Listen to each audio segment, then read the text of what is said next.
Alright, here we go. We're at lesson 9 now, solving for a variable. This is just a three-step process that we're going to see today. It's first of all, we're going to locate the variable that you're asked to solve for in the equation. Secondly, we're going to identify the operations that are affecting that variable and the order in which those operations are being applied. In step 3, we're going to use inverse operations to undo the operations and isolate that variable that we were looking for. This part is that PEMDAS backwards, which we've been doing for the last few lessons. A lot of what this is used for is manipulating formulas in a way to solve for a variable that you may not have when the original formula was not written in a way to, or set up in a way to actually solve for that. Let's see what we're talking about. The top left box here, solving for m. If we want to solve this equation for m minus n equals 7. Well, let's isolate the variable, m. That's what we're looking for. So we want to now look and see what operations are being applied to that m. Well, I notice that I'm subtracting an n from it. So now I want to think of my PEMDAS backwards. How do I undo these operations? How do I undo subtraction? Well, I add. So let me add an n, and whatever I do to one side of an equation, I have to do to the other. So what does that leave me with? Well, that leaves me with m, because n, negative n plus n is 0. That's the additive inverse property. And on the right hand side, I'm left with 7 plus an n. I can't combine those, they're not like terms. But now I have solved this equation for m. Sometimes we say in terms of m, which means you want to have that variable by itself. Whatever you want to write it in terms of is to have that variable by itself. Again, it doesn't matter if it's on the left side or the right side in the end, it just matters that it's by itself. Let's look at the top right box here. D equals RT. Some of you may recognize this. This is the distance formula. Distance equals rate times time. So if we want to solve this for time, say maybe I know how far something is, and I know the rate at which we're getting there, but I don't know how long it takes. I want to find out how long it takes. So let's rearrange this formula and solve it for t. All right, well, what operation? Let's isolate the variable first. Here's my t. That's what I'm solving for. And what's happening with that t right now? Well, there's this r hanging out next to it. What's going on with that r and that t? Well, it's multiplication. So in order to undo multiplication, I use the multiplicative inverse, or a lot of times it just looks like division. So let's see. Let's divide this RT by R. Why do I want to divide it by R? Well, because I want to get rid of the R, right? So the R divided by R is going to equal 1. Anything over itself is 1 unless it's 0. That's a special case though. So R divided by R is 1. It's going to leave me with just 1t. But whatever I do to one side of an equation, remember I have to do to the other. So d divided by r. Well, I don't know what d divided by r is. It's just what that says. D divided by r. And on the right hand side, these r's became a 1. R over r is 1, and it left me with just t. So what does this tell me? Well, time equals distance divided by rate. So I just solved this for t. Down here on the bottom left side, solving for b. This is a very common type of question that you'll see where you're looking for, you're trying to solve one of these equations, and what you're looking for is in the denominator. Okay, so this is a good example. You're going to want to make sure you have this one in your notes. It's a strategy and a skill that you're going to need quite often. So what's happening here? Well, I notice that really what I have is I'm dividing this A by this B. Well, the inverse operation of division is multiplication. So I can look at it that way, or I can look at this as I can break this fraction into its components. I can say, well, this was really 1 over B times A over 1.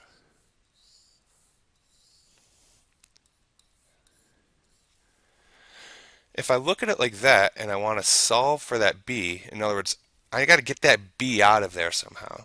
So the way I want to get that B out of the denominator is I want to multiply by B. Multiply both sides by B. In other words, B over 1. Multiply both sides by B. Well, what happens? Let's see. This B times 1 is B over B, and I still have this A over 1. Okay, and these are being multiplied. Equals bx or xb. A lot of times we'll put the x last. So what do we have here? B over B. Well, B over B is just 1. Anything over itself is 1. So that leaves me with just A, or A over 1, equals bx. Okay, well, I'm not quite there yet. This is more of a kind of a two-step process. Now I have this b going on the right-hand side. But the nice thing is it's out of the denominator. I no longer am dealing with fractions. And if you notice, now what I have here is very similar to what I did up here. I want to solve for b. Up there I solve for t. So in this case, I want to solve for b. So I want to divide both sides by that x.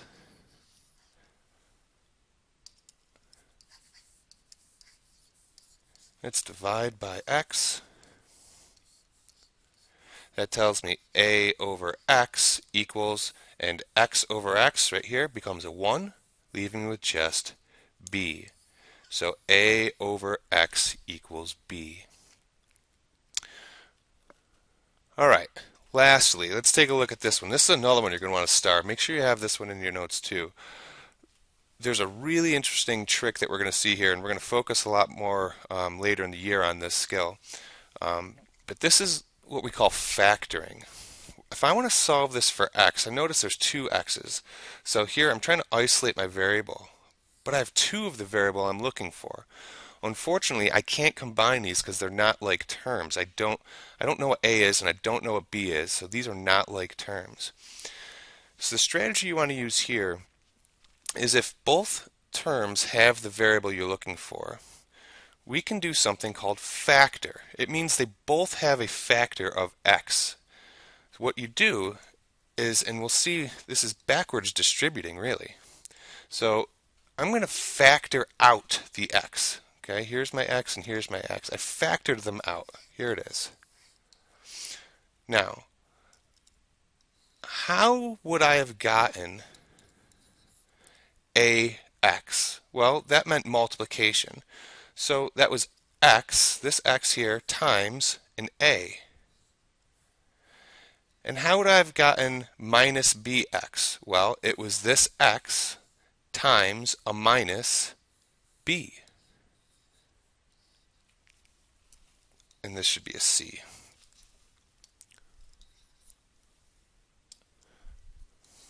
That has not changed on the right. So if you notice, this was really backwards distributing. We've seen where I can take this and I can go from this step up to this step. Now we're undoing that distribution process. So I'm taking that x back out. I'm factoring the x back out in front. Now I want to solve for this x, and what's going on here? Well, let me isolate my variable again that I'm trying to solve. The beauty here is now I only have one x. And then I have this stuff, a minus b. I need to get rid of this a minus b. So what is impacting my x right now? What operation is going on? Well, we know distribution was multiplication. So we know that the operation happening here is multiplication. And in order to undo multiplication, just like up here, in order to undo multiplication, and just like over here, We need to divide. So what do I need to divide by? I need to divide by this whole other piece, a minus b. And you can keep it in parentheses if you want. So let's see what happens. Well, I have this x. Well, oops, whatever I do to one side, I got to make sure I do to the other. So what happens on the left-hand side? The left-hand side says x times a minus b over a minus b. Well, this a minus b over a minus b, that's 1. Anything divided by itself is 1. So that leaves me with just 1x, or x. And on the right-hand side, I don't really know what c divided by this a minus b thing is. I have to just leave that alone. There's no common terms or anything going on there. I can't combine anything. I just leave it exactly as is. If you want, you can leave the parentheses. That's fine. You don't need them. And that's the answer, solving for x. So the big thing here to remember, the reason why we started this was because this was our first kind of look at factoring. We factored the x out of that ax minus bx. And that's going to be a really important skill for the rest of this year.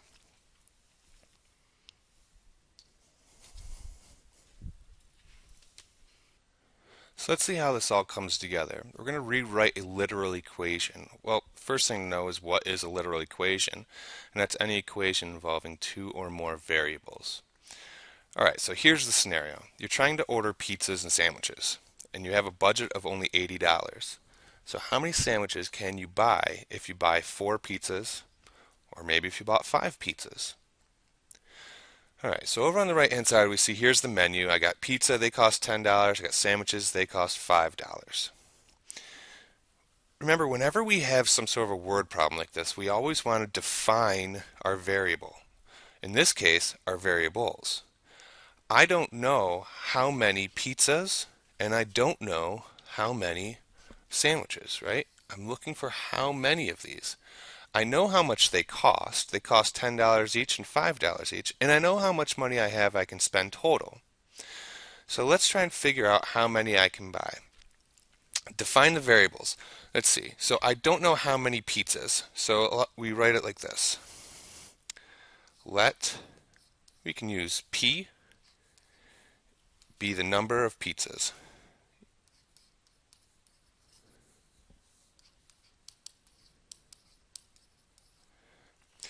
Now I have to have another variable here too. We're going to have sandwiches, so let's use S. These variables, it doesn't matter what letters we use. S equal the number of sandwiches.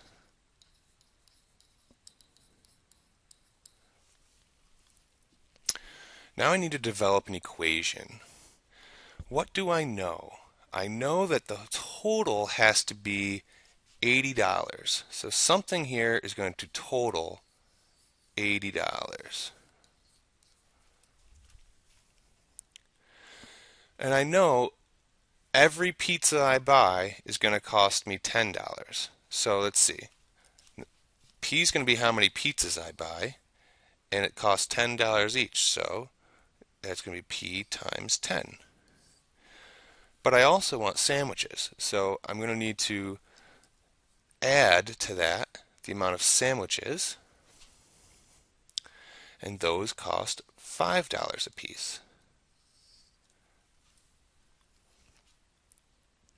And there's our equation.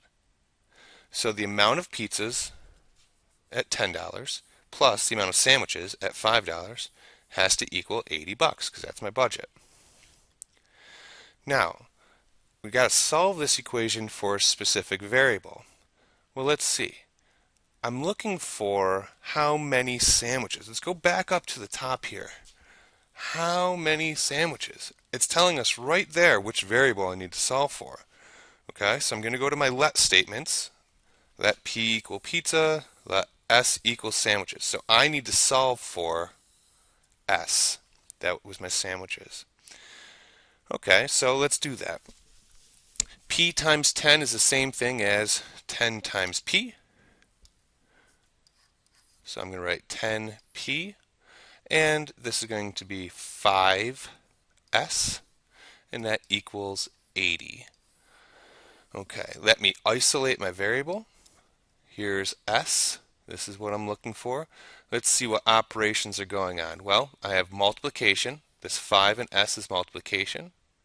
And I have addition happening. That 10p is being added to this. Now remember, whenever we're doing something like this, we want to look at the order of operations backwards. So PEMDAS. Okay, this addition and subtraction is the last thing in PEMDAS. So it's the first thing I want to try and get rid of. Do I have addition? I sure do. So in order to undo this addition, I'm going to need to subtract. So I'm going to subtract 10p from both sides. Well, 10p minus 10p is 0, and that leaves me with just 5s. And that's going to equal this 80, and I can't do anything with this. These are not common terms. So 80 minus 10p. Okay, now I'm going to look again, isolate my variable. Well, I still have this multiplication. Okay, there's that in my PEMDAS. So now that's the step I need to do. To undo multiplication, I'm going to use division. So divide by 5. Divide everything over here by 5. You can write it like that, or if you like, you can write it. Sometimes it's easier to see if I divide everything by 5. We're going to do it this way for now so we can see something else. So 5s divided by 5 is going to leave me with just s. 5 over 5 is 1, so that leaves me with just s, which is what I was trying to solve for, the sandwiches. And over here, 80 divided by 5 and 10p divided by 5.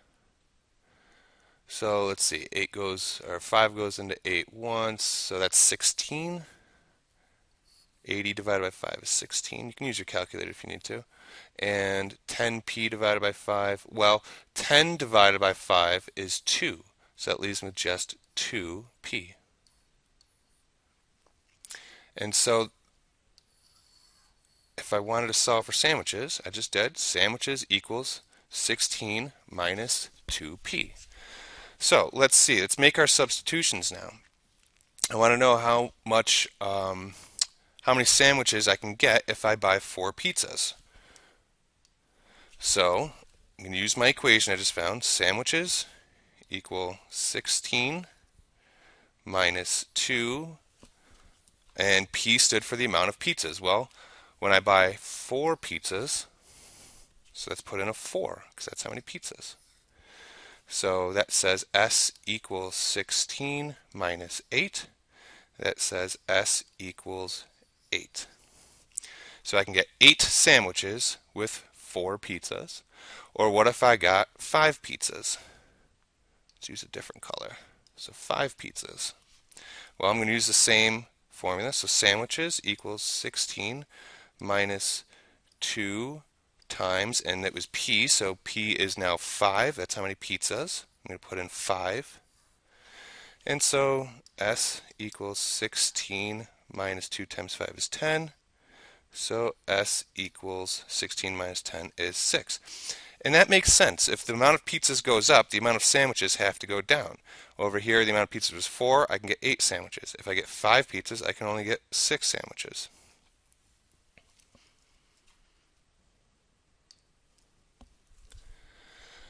Alright, so for tomorrow, please bring to class, take this equation, this f plus g over h equals 2.